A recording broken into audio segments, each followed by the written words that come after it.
Puji Tuhan, haleluya. Di minggu kedua ini kita tetap akan membahas tentang hidup bagiku Kristus. Dan firman Tuhannya dari Roma pasal 12 ayat yang kedua. Tapi baiklah kita berdoa terlebih dahulu. Haleluya, puji syukur selalu kehadapan-Mu Bapa Surgawi, di mana kami terus diingatkan, diajar tentang kebenaran firman-Mu sehingga kami tidak salah langkah dan kami hidup semakin menyenangkan hati-Mu. Terima kasih Bapa, urapan kuasa Roh Kudus menolong kami untuk bisa mengerti dengan baik. Dengan segenap hati kami menerima firman-Mu.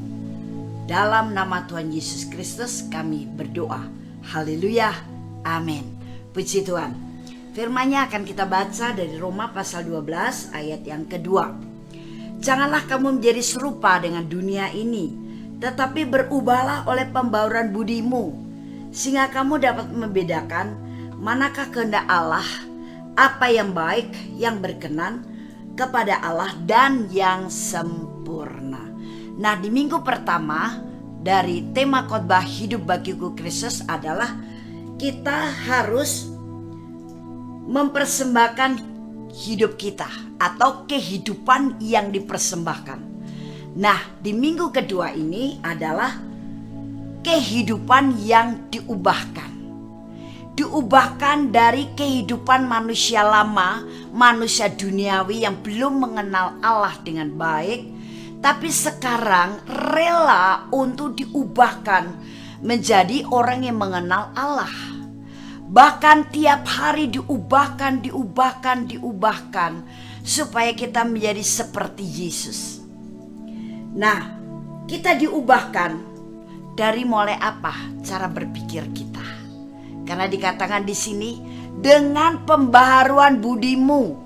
Pembaharuan budimu itu adalah cara berpikirmu. Banyak cara berpikir manusia lama sebelum di dalam Yesus.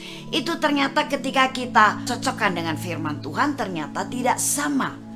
Banyak pikiran-pikiran manusia lama atau manusia duniawi justru menentang atau menyimpang dari firman Tuhan. Nah, kondisi ini kita harus rela untuk diubahkan. Kalau cara berpikir kita tidak akan diubahkan, maka kita belum mengalami kehidupan yang diubahkan. Kita akan terus menjadi perongrong bagi kerajaan Allah. Kita akan menjadi orang fasik yang terus dengan mudahnya kita menyimpang dari firman Tuhan. Kita akan menjadi orang bebal karena terbiasa untuk mendukakan Roh Kudus, mengabaikan pimpinannya, mengabaikan tegurannya. Bahkan kita kemudian merasa ya hidup ini mesti seperti ini. Walaupun kondisi orang hidup seperti itu, saya percaya tidak pernah bisa mengalami kenyamanan hati. Tidak akan pernah bisa menikmati hidup ini sebagai anugerah Tuhan. Hidup ini berkat daripada Tuhan.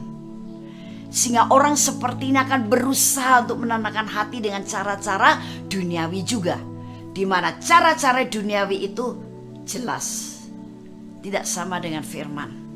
Itu hanya memuaskan secara kedagingan.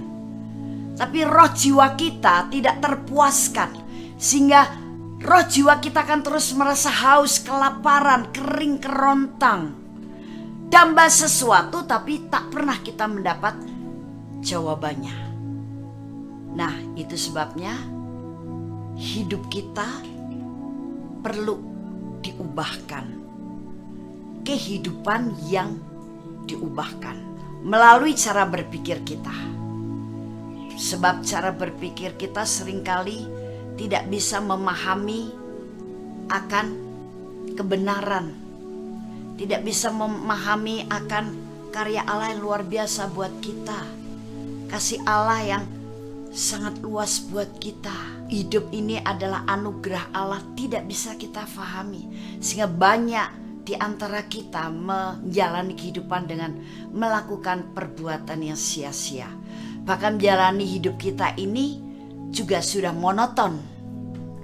Bangun tidur untuk apa? Untuk kerja. Kerja untuk apa? Cari makan. Makan untuk apa? untuk kita bisa hidup. Hidup untuk apa? Untuk kerja. Kerja untuk apa? Cari duit untuk makan. Kalau sudah makan untuk apa? Hidup ini untuk kerja lagi. Terus saja berputar-putar pada kehidupan yang monoton, menjengahkan, menyebalkan. Itu sebabnya banyak manusia yang seperti ini menjadi bosan menjalani kehidupan.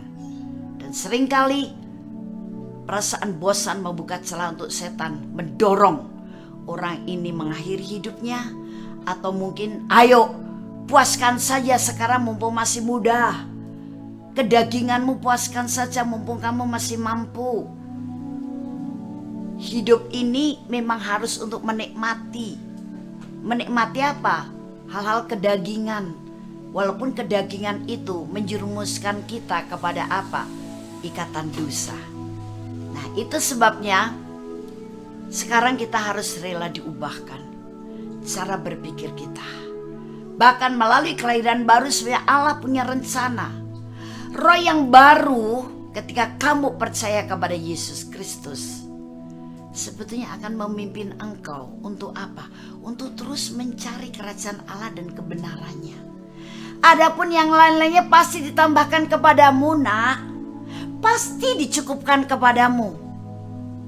Karena aku tidak datang bukan untuk membuat engkau berkekurangan, tapi bahkan bisa dicukupi sampai berkelimpahan. Itu bukan hanya soal materi, tapi segala sesuatunya. Tuhan memberikan lebih kepada kita. Dan tentu saja ada hal-hal yang positif. Karena di dalam Dia ada kehidupan yang sempurna. Dan Dia yang sempurna sekarang sudah ada dalam diri kita. Dia ingin hidup kita sekarang adalah untuk Kristus.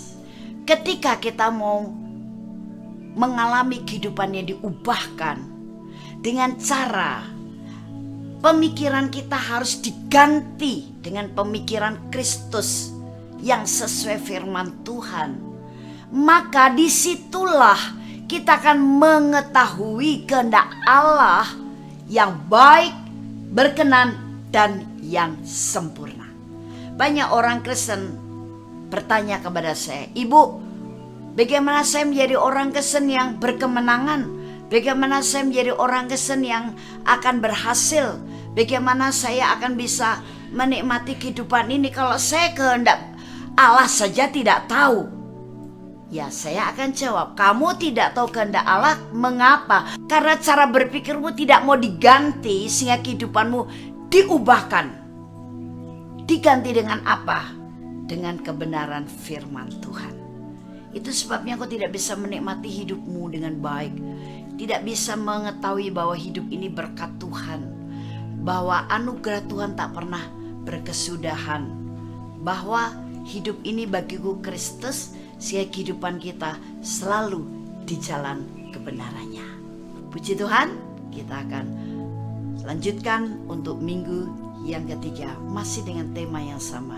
Hidup bagiku adalah Kristus. Tuhan Yesus memberkati.